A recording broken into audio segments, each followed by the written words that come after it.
I've been working restoration for the same company for 7 years.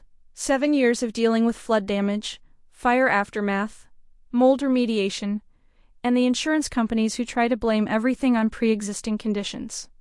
I'm the one they call when a job goes sideways. The one who trains the new technicians. The one who stays late and comes in on weekends. Last year, they created 2 new supervisor positions. Both went to the office staff.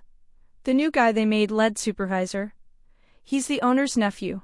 25 years old, 2 years in the industry, and he already tried to tell me not to bother with moisture readings before installing drying equipment. We just need to bill the hours, he said. I smiled and nodded like I always do.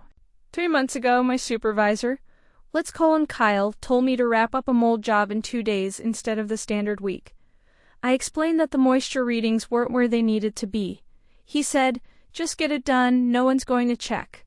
So I did what any reasonable employee would do. I asked him to put that in writing. He refused. Then he got annoyed and said, just do what you're told for once. The next day, I showed up with a printed copy of our company policy on mold remediation, the Australian standards it references, and a checklist. I asked him to initial next to each step he was authorizing us to skip. He looked at me like I'd just spoken in tongues, said whatever, and walked away. That night, I sent him an email summarizing what he'd said and what I'd decided to do instead. He didn't reply. Perfect. Here's the thing about our company policy. It's written to follow every single regulation down to the letter. We have a zero-tolerance stance on potential asbestos because the company got burned twice before I started. If we find any material that might contain asbestos, we shut down the site immediately, call for testing, install signage, and wait. Before Kyle got promoted, I used to handle small asbestos removals myself, just a bit of cement sheeting in a wall cavity, properly bagged and disposed of. No big deal. Now when I find something that even looks like old building material, I send Kyle a message asking if he's sure we shouldn't test it. Then I wait and wait. Last month, I found what looked like old linoleum under some flooring in a 1960s house.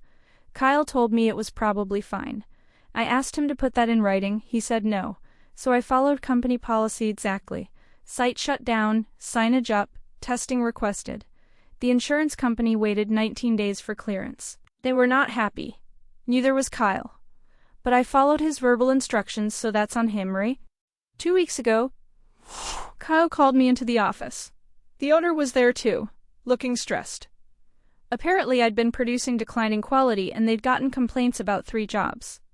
Kyle said I was acting different, that I used to be one of their best technicians. The owner leaned forward and asked if everything was okay, said I seemed disengaged. I told them I was just following procedure like I always do, and that I wanted to make sure everything was properly documented in case anyone ever asked questions. They exchanged glances. Then the owner told me they've noticed I've been overcautious with the asbestos protocols and that it's affecting the company's timelines. I said, I thought company policy was zero tolerance on asbestos. He muttered something about using common sense. I just nodded and said, sure, if you want me to use my own judgment, I'd be happy to skip the testing on the next one. But I'd need that in writing, like I asked Kyle for last month. Nothing. Silence. The owner changed the subject to something else. I've got 2 years until my long service leave vests. They can work that out however they want.